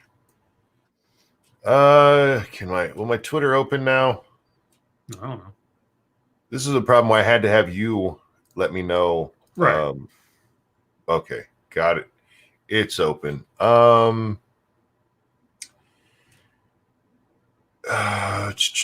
want to talk about Lily Singh. I've never seen somebody so, and maybe it's an internet thing, but she had a new show premiere today, their new season or whatever it is. Mm-hmm. And there's this one point where she actually tweets this, because she's just tweeting the whole time about how great it is and all that, as she's doing a live watch of her own show. She says, "This intro sequence took 5 hours to shoot. Hashtag sketchy times, and I had to sit the whole time." Oh, no. 5 hours. You Oh, guys. God. True. Twitter finally gave in. They finally gave in and unlocked the New York Post's account. And part of their tweet explaining why says this: "Our policies are living documents. We're willing to update and adjust them when we encounter new scenarios or receive important feedback from the public. One such example is the recent change to our hacked materials policy and its impact on an account like the New York Post." Kiss my ass. We all know that entire thing was political. Mm-hmm. Their hacked policy bullshit applies to so many other things that it was never used on. Ever. And they didn't have a problem with it. They didn't have a problem letting that shit go until something came up that made Hunter Biden look bad. And then they locked him down. And then instead of just after they released it and go, yeah, it's okay, no problem, they got into a pissing match over not unlocking the account instead of just fucking doing it, which they have the power to do, which they turned out to show they did. And I'm bringing this up because also Mr. Jake Tapper, he came out and he's like, the New York Post, all they got to do is delete that post and then they're allowed to come back. That's not the point. Yeah. It's not the point at all. If Jim Acosta had been locked down for something, the entirety of the media would be going, oh my God, how can this happen? But since it was an article that was negative to the Bidens, Tapper's like, yeah, just get rid of it. And if you have to, put it back up. It's not the point. And it's really sad to see that our press does that, where they will rally behind some and then let others just twist in the wind. This is the New York Post, for fuck's sake. We're not talking Breitbart. Yeah, deleting the post is like, okay, just admit that you did wrong. Yeah. Just take an overt action confessing your wrongness, even if you're going to put it back up again. You have to take the action to show that you were wrong and that we were correct in doing what we did. And they're like, no. Yeah, and I said at the time, and I still believe this, I would have taken it down and then immediately put it back up. I'd have kept doing it and done it that way. But I respect what they did here and that they fought the fight for it and that they won. Good on them. Speaking of CNN, where Jake Tapper works, there was an interesting exchange they had with Kirstie Alley.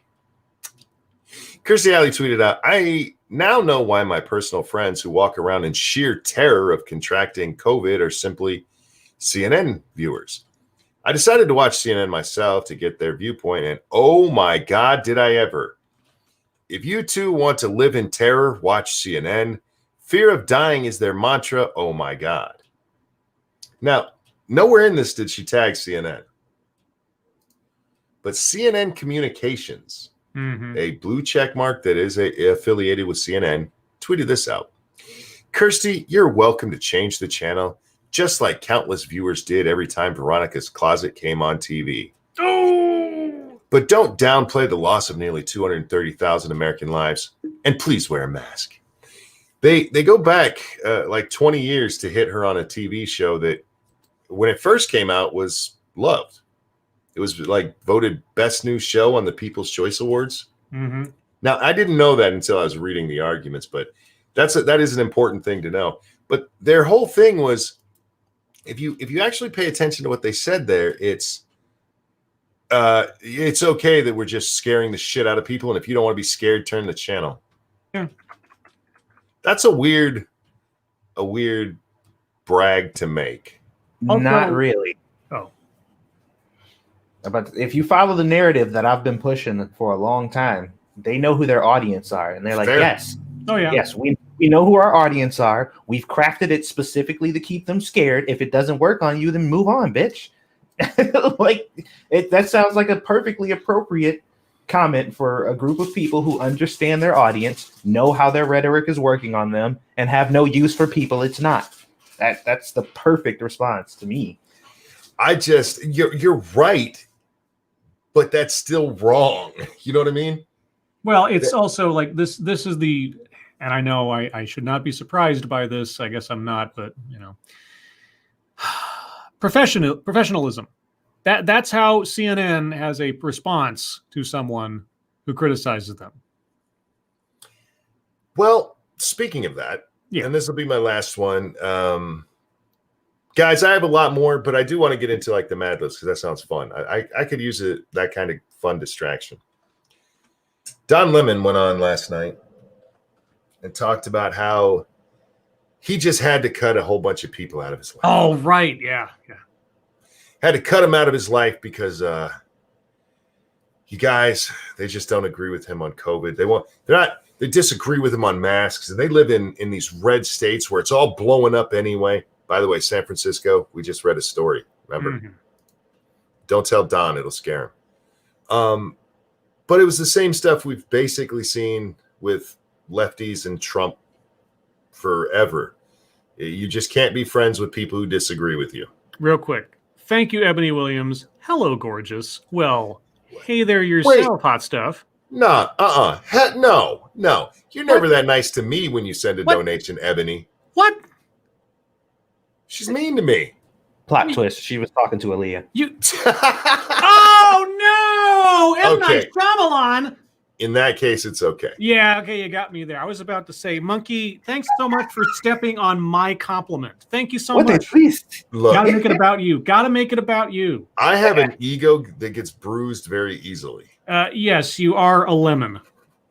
A Dawn lemon. Oh! I would punch you for that one. That's all I got, bud. Alrighty. Well, again, thank you, Ebony, for complimenting Squeedus and me and whoever. Appreciate it. So I have 4 Mad Libs. Okay. 3 of them are very short, so I'm just going to keep it within the hosts. And then the last one is a super long one with a lot. Is insert joke here, and then insert joke there because insert. So I'm going to do these first 3 real quick. So there are very few options, so keep that in mind, you two. That you have to make your choices very powerful, if you know what I mean. All right. So Monkey, I need a boy's name. A boy's name. Tiberius. There you go. Satsu, I need a girl's name. Concretia. Monkey, I need a noun.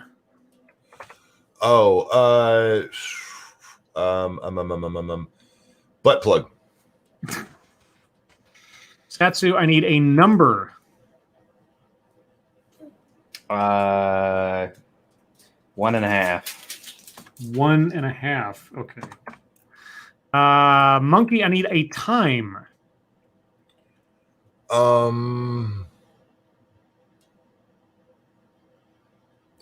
Would a time framework or just like a time of day? That's all it says, a time. So whatever you decide. Oh, okay. Ice Age. Okay. Satsu, I need a city or town. The city of Townsville. Well played. Monkey, I need an insect. Don Lemon. Oh! Satsu, I need a past tense verb. Give me a second. Hold on. I'm trying to only speak when I need. She's freaking out over here. You said a past tense verb? Yes. How about slammed? That's a popular word nowadays. That's true. All right. Monkey, I need a snack. Ding dong. And lastly, Satsu, I need an emotion. Annoyed. Annoyed. Okay. Let's see how this. Now, I'm going to a website I haven't gone to before for Mad Lib, so we'll see how well this works out. A horror movie. Tiberius and Concretia went to the drive-in to see Night of the Living Butt Plug. It was about 1.5 butt plugs that awoke from their graves every Halloween at Ice Age to terrorize the people of City of Townsville. How horrible. During the scariest part of the movie, a Don Lemon landed on Tiberius's shoulder. Oh my God. He slammed and his ding dong went flying everywhere.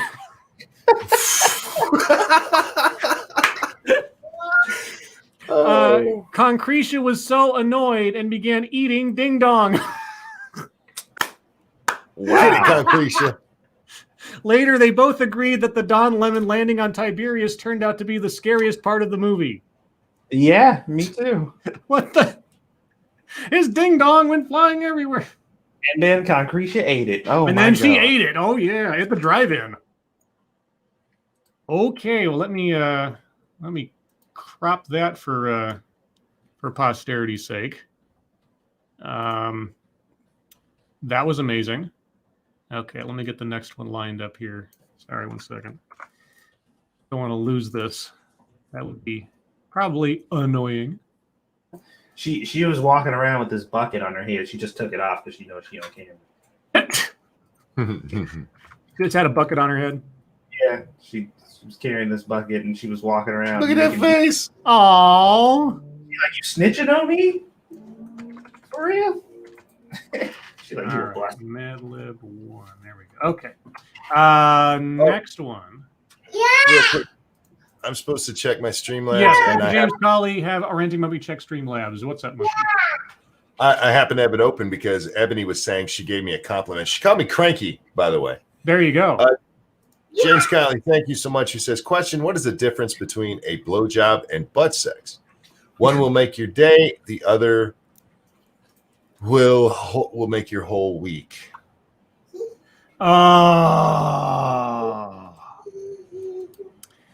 right. Thank you, James. Thank you, James. Thank you, Poker Pierce. Just dropped by to say hi. Have a great night, gents. Thank you, Poker. Appreciate it. Hey, Poker. All right. Short Mad Lib number 2. Satsu, I need a scary thing. Aaliyah. Okay.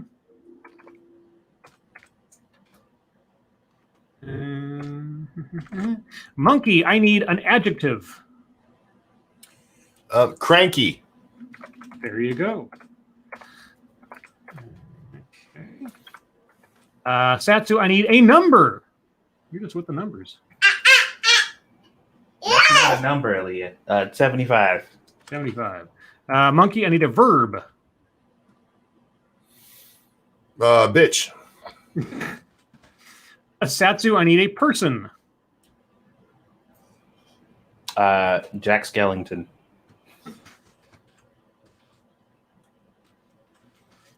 Okay. Monkey, I need a food plural. Sweet peas. Sweet peas. Satsu, I need an adjective. Deceased. Okay. Monkey, I need a monster.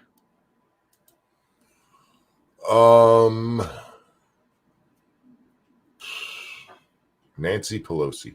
Nancy Pelosi. Satsu, I need an animal.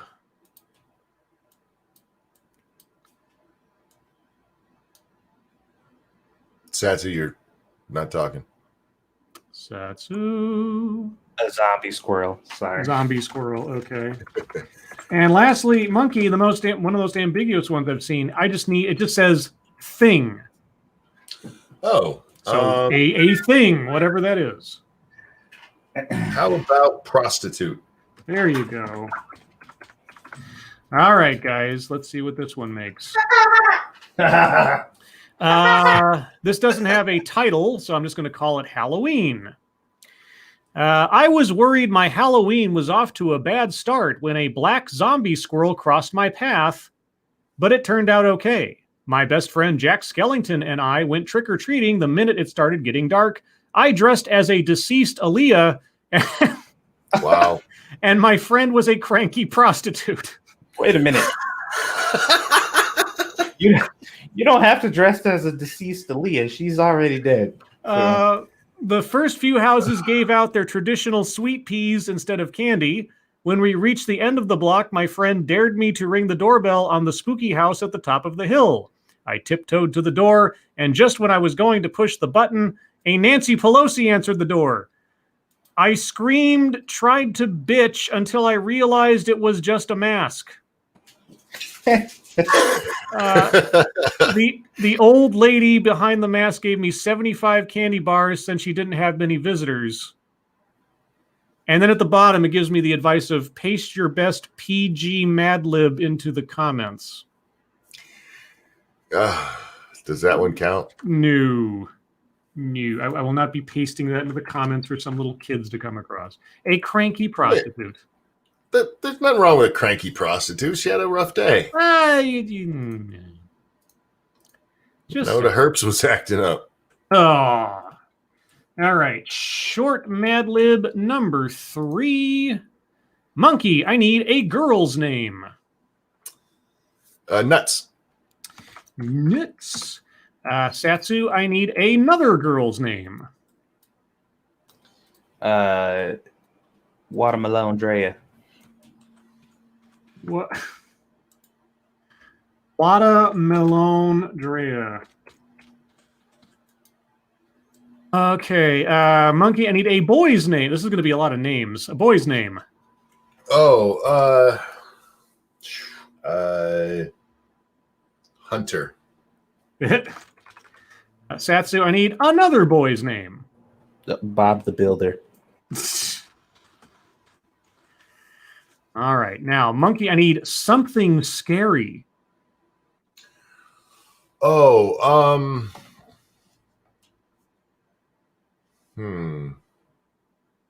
birds. Really, that's it? What's wrong with birds? It just seems awfully tame. I'm scared of birds.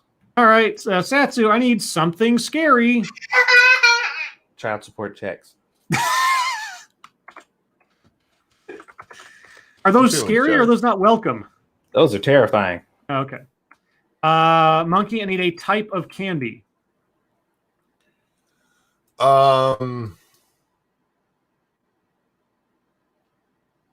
Payday bar. 8 mark. Satsu, I need something you throw. Midgets. Say midgets. The black man in me was like, shade. Oh! That's a good one too. How about feces? That's much more fun. Feces. And Monkey, finally, a noun. Whore.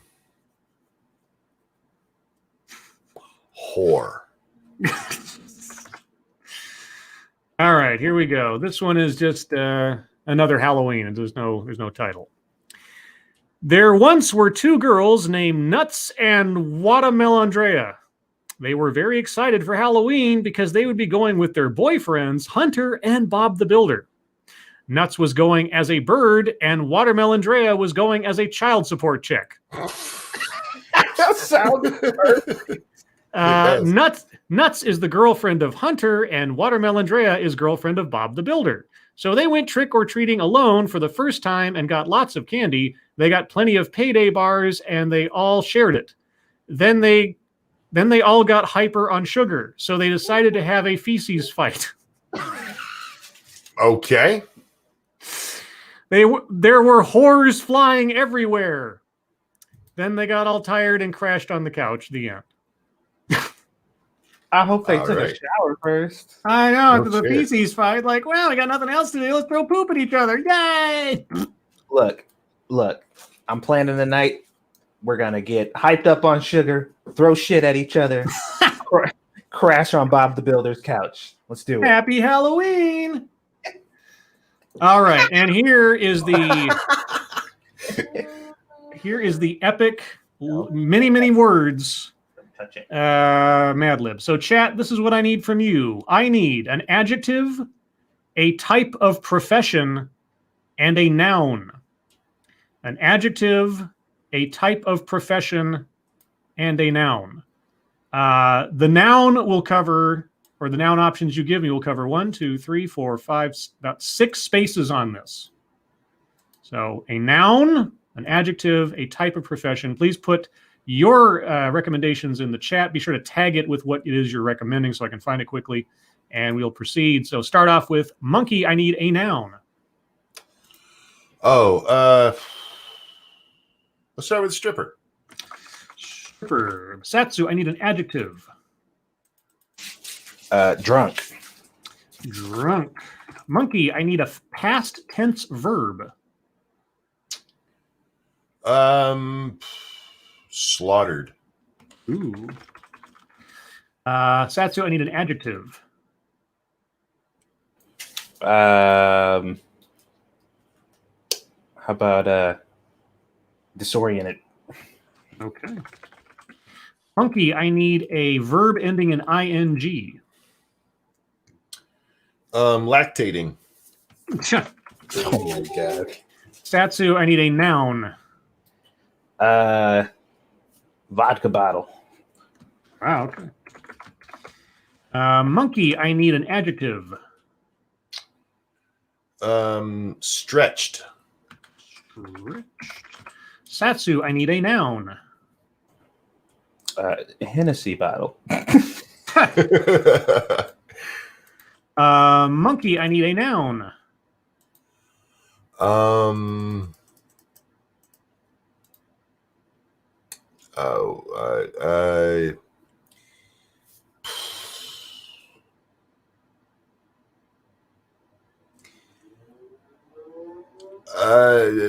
Vagisil.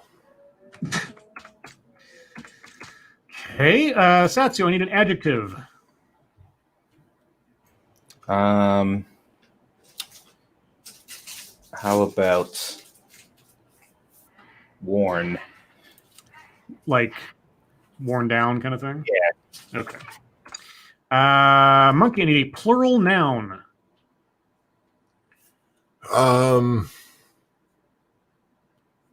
Victims. Okay. Satsu, I need a noun.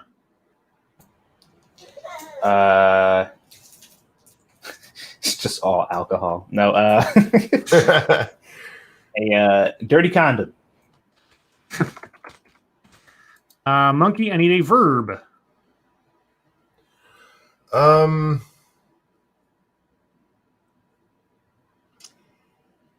Ooh. Shit. Okay. No, that was my word. I know. I typed it out. Okay. Satsu, I need a noun.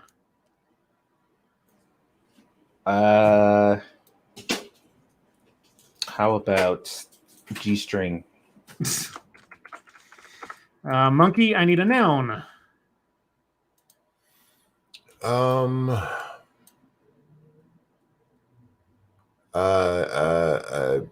Priest.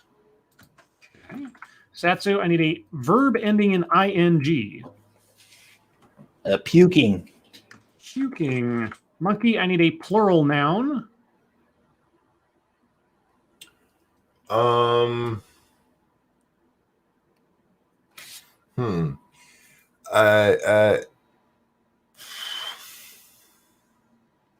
Donuts. Donuts. I see a lot of people putting verb into the chat. I don't need a verb. I need a noun, an adjective, and a type of profession. Just so you're thinking about it. Let's see. Satsu, I need a noun. Unless I said, if I said verb accidentally, I apologize. That wasn't, I don't think I said that anyway. You said you need a noun for me? Noun, yes. Discarded dildo.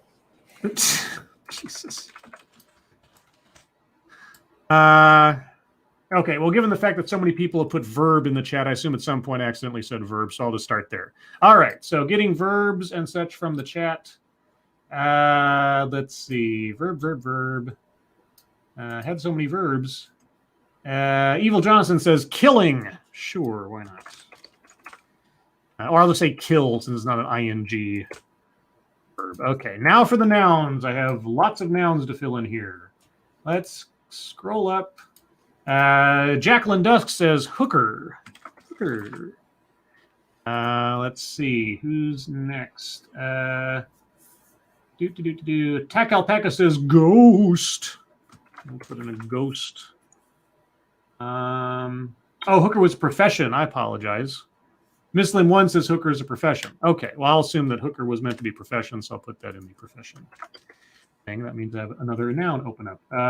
Ebony Williams says Snickers wrapper. Okay. Another noun. No. Chicago Mike says asparagus. Zalbla says keychain. And one more noun.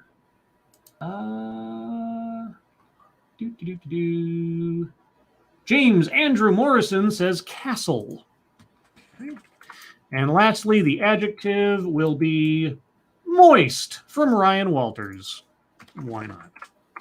All right, guys, here we go. The epic. The noun of adjective hollow. Oh, all right. That's the title. If I can but reach that stripper, thought Ichabod, I am drunk. Just then he slaughtered the disoriented steed, panting and lactating close behind him. What? Wow. He even fancied that he felt his hot vodka bottle. Another stretched kick in the Hennessy bottle, and old gunpowder sprang upon the Vagisil. He thundered over the worn victims. He gained the opposite dirty condom, and now Ichabod cast a look behind to see if his pursuer should shit, according to rule, in a flash of G-string and priest. Wow. Exactly. Just then he saw the goblin puking in his donuts and in the very act of hurling his discarded dildo at him. Ichabod endeavored to kill the horrible Snickers wrapper, but too late. It encountered his ghost with a tremendous asparagus. He was tumbled headlong into the keychain, and gunpowder, the moist steed, and the goblin hooker passed by like a castle. What a gang of people that is. I don't know what just happened there, I don't either. That was but I approve. amazing. Can we get that first line again? That was a really good one. If I can but reach that stripper, thought Ichabod, I am drunk. Just then he slaughtered the disoriented steed, panting and lactating close behind him. He even fancied that he felt his hot vodka bottle. That is just perfect. That was something else. So let me save that one. So yes, guys, all four of these I'll post up to Twitter shortly for your continued perpetual review. Leah, you ready to go on that night? But holy cats, that was something else. Let me post those real quick. Guys, it is now question time. If you have comments, questions, comments, concerns, complaints, conspiracy theories, if you have, you're going to tell us what you're going to dress up for Halloween, or what you would like to dress up for Halloween. Put those in the chat now. If you have questions for us directly, please put plenty of chat marks after those. If you have statements for us to consider, please put plenty of statement marks after those. If you have no idea what I'm saying, tough luck. Let's see. Amazing Mad Libs. And let me post those. Those were fun. I like the shorter one. That last one was just insane, but those shorter ones were fun. Yeah, I wasn't sure about the shorter ones when I found a whole bunch of them. I'm like, yeah, we can knock these out real quick and see what happens. Nah. All right. Well, I'm going to disappear for a little bit because I'm going to attempt to put her to bed, which have varying results. So I'll try to get her the game stream. So, all right, we'll see you in a bit. All right. Okay. On to, let's see. Questions. All right. Backscan. Since it was rushed, I'm not sure if I will trust the COVID vaccine when it comes out. Will you, and do you think the general public will? Well, if a vaccine they say is effective comes out, it's going to be field tested more or less amongst a whole bunch of people who probably aren't you first. Medical professionals, first line paramedics, other people that have to go right up to public interaction will get it first, as well as the elderly or other people who are inherently vulnerable because of their age or condition.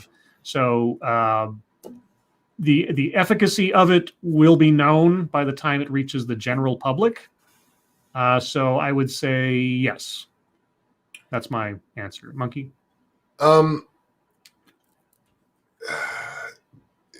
Do I think the general...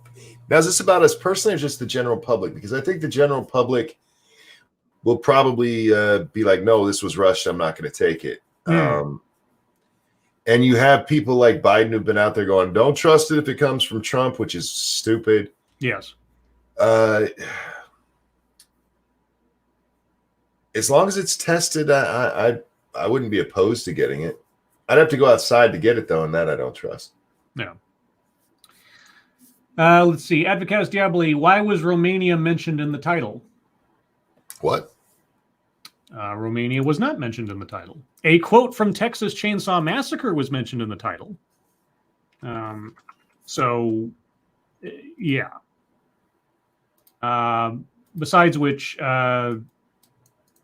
Romania, he was Bela Lugosi's from Hungary, so he's not from Romania. Let's see. Mono Winter. Oh, lords, would y'all try a steak with spicy ketchup in it, shaped to look like a human heart, a cookie shaped like your hand, and a gold skull mug of Ecto Cooler? None of those things were actually nasty themselves, were they? Nasty, actually? Yeah. Nasty, actually, yeah. No, in and of themselves, no. It's just the shape, then yeah, I'm fine with it. Yeah, all that sounds fine. I was trying to listen, but there was a lot of... Because the first one was steak, right? Fuck yeah, I'll eat steak. A steak with spicy ketchup. Oh, with ketchup? No, you Okay. fucked me up there. Rand American, I'm going as that guy sneaking up behind you. Keeverdam, we had the opportunity to dress up for Halloween at work today, but due to the masks, almost no one bothered. Oh. Comrade Kitty, if you was turned into a woman, what would be your best asset? Well, as a woman, best asset would be vagina. That's just natural. Yeah. Secondary to that would probably be my bottom. I already got a nice butt, so I don't do much work in that territory. Let's see. Tack Alpaca, what is your most memorable Halloween costume? Oh, I think I mentioned it the other night. I put on just a regular old like sheet with holes cut in it, but I had a sign around I had like 4 different signs written on cardboard that I hung around my neck over the course of the night. And one of them was chivalry. One of them was Jimmy Hoffa. One was what was it? Self-worth or something. It was all these different little phrases for like I was the ghost of something, and those got a lot of laughs from a lot of people. And it's a very simple costume. It goes all the way back to when I think I was either 4 or 5. It was my first Batman costume that my mom made me because I loved me some Batman. Let's see. Chicago Mike, how can I dress up as a child support check? Just disappear. I mean, I'm sure there's a way. Just people have done crazy costumes to dress up as inanimate objects forever. So I'm sure somewhere out there, someone has made a check costume, or just put like a giant piece of poster board, hang it around your neck to span your midsection. That's just got a fake check on it. There you go. James Andrew Morrison, If I dressed as a Native American dressed as a Swedish au pair, would I appropriate an appropriated culture? What? So you're talking about like an Inception costume of layers. So you're dressing up as someone who is dressing up as something else. I'll just say yes. Yeah, sure. Sure. It's like, I'm going as a cultural appropriator. There you go. You do you. Red Dirt Runner, Lord's powers. You can always have the weather at your ideal temperature, but you have to eat mint chocolate chip ice cream once a month. Oh, I got it. That's an easy sell for me. Yeah, I got it. Yep, monkey. There you go. What do you say to that, huh? Nope, I'm good. I'll buy a heater and an air conditioner. Fuck it. I'm set. No downside there whatsoever. Jeanette E. Hellis, so going back to the COVID thing, do you think grocery stores with pharmacies will get for grocery employees? I guess it depends on who qualifies as a frontline. I mean, there are a lot of places I heard where, grocery store workers and pharmacy workers and such were considered frontline individuals because they have to interact with the public so readily. So I would not argue with that if that was the case. I don't know if that's going to be a national mandate thing or come down to a state deal once they start distributing the stuff, but that was my understanding. Advocatus Diaboli, present day Romania.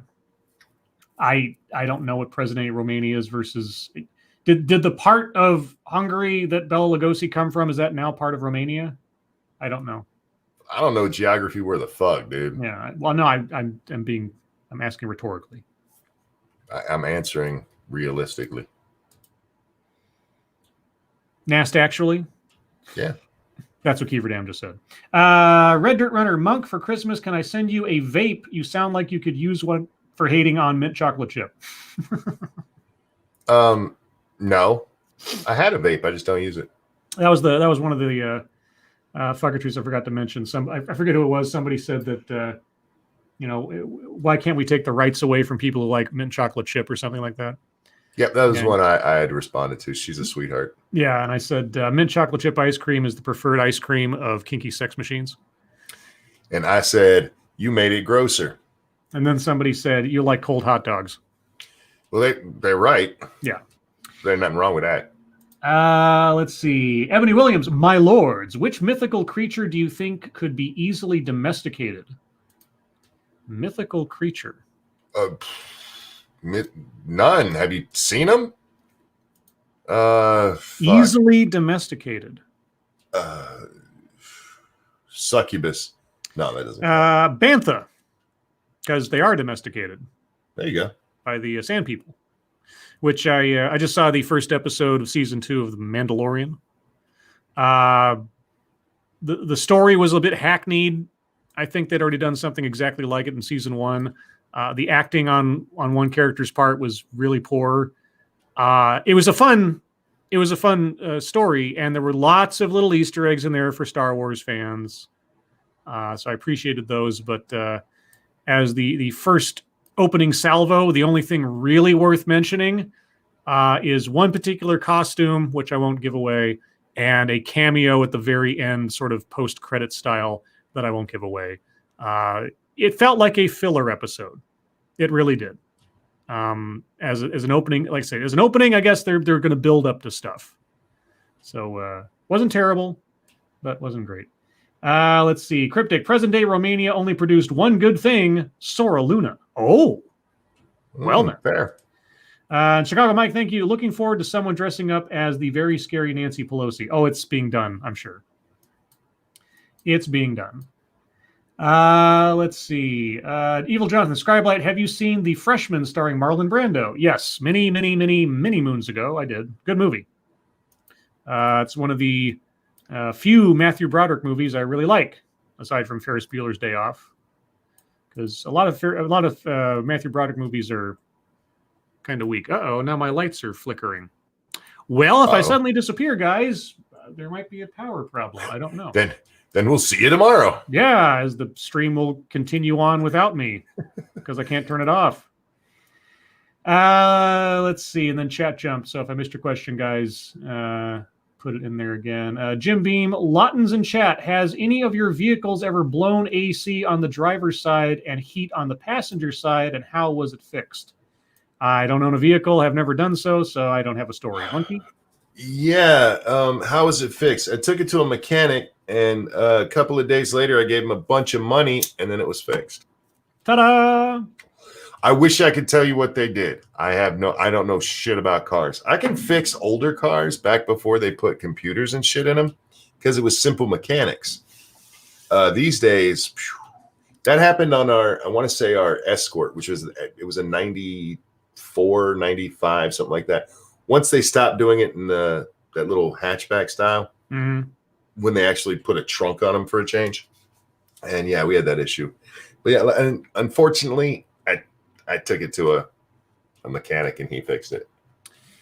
Kieverdam, do you think anyone will make a Halloween mask out of Kamala's Joker face? Probably. Oh, there's probably one already out there. Yeah. I mean, some mask maker out there is going to be selling it at Republican conventions until the cows come home. Yeah.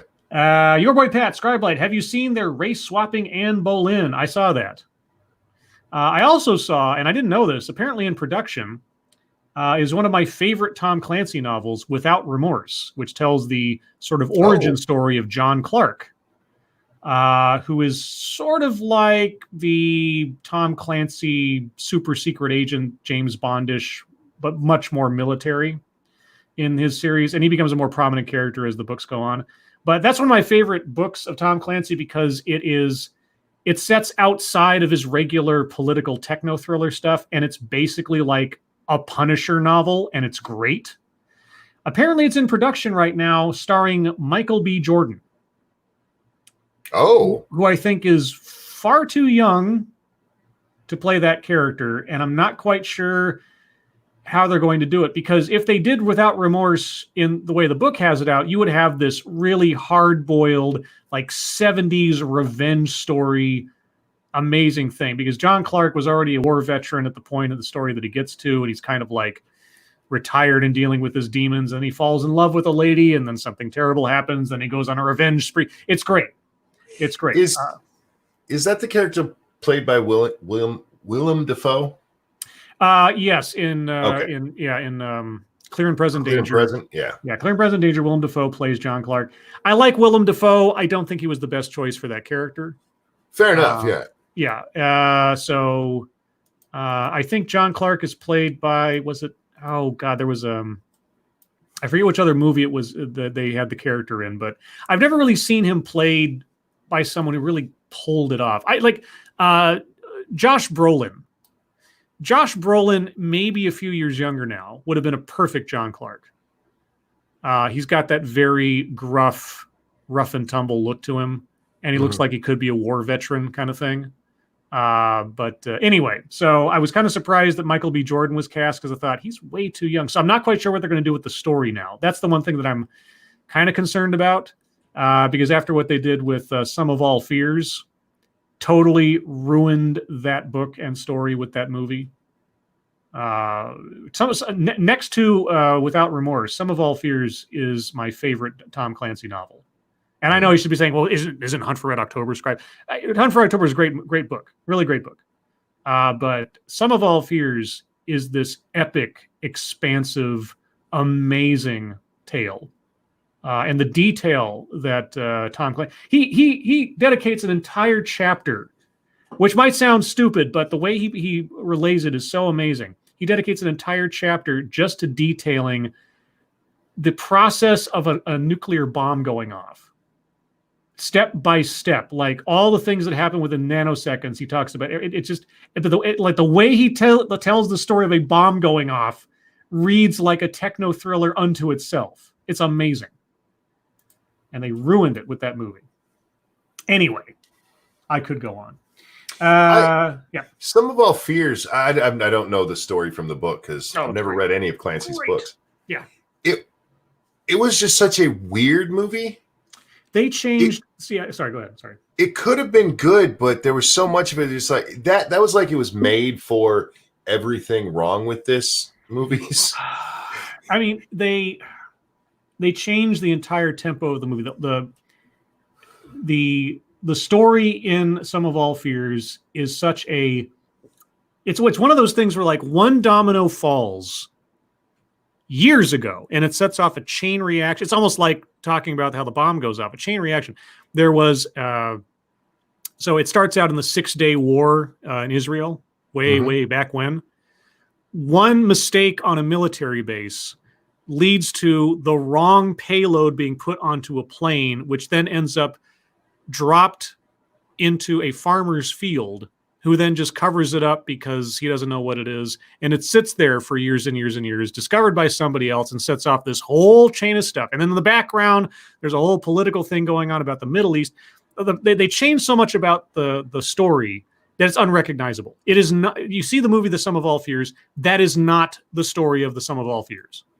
It is not in any way, shape, or form. They have like 2 or 3 elements, set pieces from it, and then everything else goes completely sideways. Honestly, if you can find an audio book copy of that, it is amazing.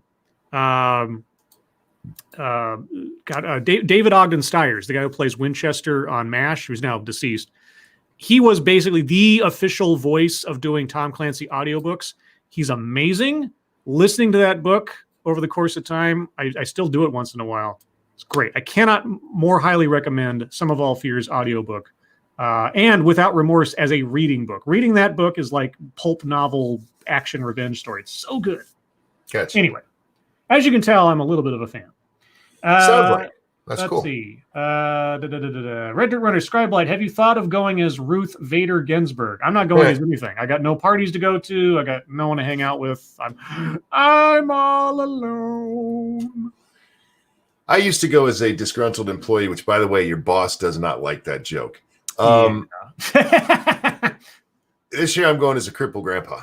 There you go. Backscan 330. What was the biggest DIY project you've ever finished? Oh God, the biggest DIY project. Are you DIY? You just said DIY. Do it yourself. DIY. Oh. Do it yourself. Didn't you say it backwards at first? I'm listening, but I'm not listening. If I did, I apologize. DIY project. You confused me. So, okay. Yes, Crimple Monkey Grandpa. That's what I'm going as. Damn.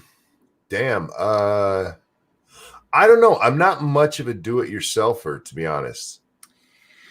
I haven't done like giant projects, but I've made 2 do-it-yourself props that I'm very proud of. One is a fake lightsaber hilt that I made back in college, and the other, it's an ongoing one because it really is a project. My own copy of the Necronomicon. I bought this blank journal. I painted all the pages in coffee so they look really aged. Mm-hmm. And then because the pages are relatively thin, I glued every 2 pages together to make nice, thick little canvas type deals. And then on each one, I've done page by page, basically original works of art, doing all this crazy like poetry in Latin and symbols and all types of crazy stuff to make it look all scary. It looks really good in my opinion. As a prop, it looks really cool. But it's taken me a long time because it's really, each page is its own labor. And then you have to do the opposite page and you have to glue them together because the ink's going to bleed through. It's a long-term project. I'll be surprised if I have it done before I'm 50. Yeah, I'm back, by the way. Welcome back. Most of my do-it-yourself things are like repairs around the house. Like I cannot tell you how many fixes I've done in bathrooms, toilets, showers, completely redoing the sink, that kind of stuff. Otherwise, I mean, yeah, my dad was real good with that stuff. I'm just not. I'm computer-minded rather than that. I envy people who can do that shit. Daniel Fullman says, "Oh my God, I am making that exact same Necronomicon." You, sir, are not. Mine is a Scribe original. You cannot make the exact same one unless you're me. Are you? He's got a point. Yeah, so there. He's being a jackass, but he's got a point. That's right. That's actually that's my entire shtick. I'm a jackass, but I have a point. That'll be my 2024 campaign slogan. Scribe 2024. I'm a jackass, but I'm right. But I'm right. Moonbase. Let's see. Grant Miller. Finally, someone else who loves Tom Clancy. Well, what more evidence did you need than the best movie ever made is The Hunt for Red October? I mean, seriously, dude. He's talked. Do we need to add Clancy to the beginning? You've talked about it many times. Oh my god. I mean, so yeah, Hunt for Red October, Red Storm Rising, The Cardinal of the Kremlin. Man, if there's the very first audiobook I ever got of Tom Clancy was The Cardinal of the Kremlin. I never heard of that before. That's a great book too. There really is, in his early days, no bad book. I mean, Red Storm Rising was way too speculative fiction for me. Every other story he did in those early years were those stories that you could imagine this actually happening behind the scenes of the Cold War without like there being any sort of public knowledge of it kind of deal. That's where Tom Clancy really shined, where his stories seemed like things that could have been going on. Like The Hunt for Red October, like that little thing they put at the beginning of the movie that says, according to both governments, none of the events you're about to see ever happened. That kind of thing. Now, Sum of All Fears is an exception to that rule of mine because it does have a story that really is a worldwide affecting story, but it's told so well that it's great. And it's really, I think Sum of All Fears is the gateway to Clancy's later stuff that really goes way outside the realm of just let's believe this happened behind the scenes. So thank you, Sanguine. Remember, for the Necronomicon project, human leather is really pale and rather soft, just like pig leather. So get the right leather to bind the book. Yeah, I'm not doing that. I found a journal that has this dark, like textured cover to it that looks kind of old and weird. And I attached my own. I found a little leather belt to use as a closer on it. Mm-hmm. So I attached the one end to the back of the book and the buckle to the front of the book. So you actually seal the book with the buckle, and it's an old, like, aged little belt buckle. It looks so cool. It's just going to take me forever to finish it. Let's see. Evil Jonathan, Lords of the Night, have you been to an adult Halloween costume party where they have alcoholic drinks? Yes. I've never been to an adult Halloween party. I mean, I've been to a party where most of the people there were adults. I mean, I think they had their kids in the background, but they weren't drinking alcohol. So, I've been to one. Okay. Grant Miller, the Cardinal of the Kremlin, not and the Kremlin. Anyway, Cardinal of the Kremlin was the first book I ever read cover to cover. Isn't it great? So good. Yeah, Cardinal of the Kremlin, Red Storm Rising, Hunt for Red October, Without Remorse, Sum of All Fears. What was that? I mean, Patriot Games, of course, Clear and Present Danger. And then you get into things like Dead of Honor. Dead of Honor is where Tom Clancy goes completely. He's like, I'm through with telling stories that could technically be woven into real life. He says, I'm done. Even though, yeah, Some of All Fears, but still, Dead of Honor really takes it to the next level at the end of that book. And then Executive Orders, I barely remember because I was like, Tom, I think you lost the plot. I'm not saying they're bad books. It's just he was starting to stretch at that point. But anyway, guys, we're past the top of the hour, and thus the end of the show. Thank you guys so much for joining us today. It's been a great show. Thank you so much for all your help with the Mad Libs. Moderators, thank you so much for keeping an eye on things. Even though our audience is so well behaved, you guys have very little to do. Everyone who donated, thank you so much for your generosity. Can't tell you how much I appreciate it. I'll go towards horrible things I'll put into my body, like goldfish crackers and Jack Daniels and hookers. No hookers. He'll put things in their body, but he's not putting them in his. That's not what I heard. Okay, this went really odd. I was going to say, remember, guys, you can find us tomorrow night at the regular time on Ranting Monkeys channel, 6 p.m. Pacific, 9 p.m. Eastern, for Lords of the Night. Tomorrow, you will find me doing a TED Excellence. Not quite sure what time yet, probably noon-ish. Keep an eye on Twitter for that. I've got to cook up a couple extra things to see if maybe they'll let me keep the video up after I've done it this time. We'll see. Other than that, are you guys doing a game after this? Yes, we will be playing Human Fall Flat after this, and it will be fuckery ridden. All right, guys. So over on 2 cents plus, you can watch Monkey and Satsu play Humans Fall Flat. Anything else to mention before we go, guys? I am not sure how many shows I'll be doing tonight. I need to try to get to bed because the family's here and we have Pumpkin's birthday tomorrow. When I can tomorrow, I'll be playing some Phasmophobia throughout the day and definitely tomorrow night. But otherwise, yeah, just watch Twitter, guys. All right, and Squeedus as well, Satsu. Yeah, she went to sleep with minimal resistance. Oh, all right. Well, everyone, again, thank you for joining us. Monkey, Satsu, thank you for joining me as always. Mm-hmm. Everyone, your lives make us sad, and we will see you tomorrow. Bye, guys. And got my copy of Screw the Roses, Send Me the Thorns, the romance and sexual sorcery of sadomasochism. Sadomasochism. Today's secret word is abandoned. Just like my childhood. Like, ooh, an abandoned warehouse of spooky things. No, like my childhood.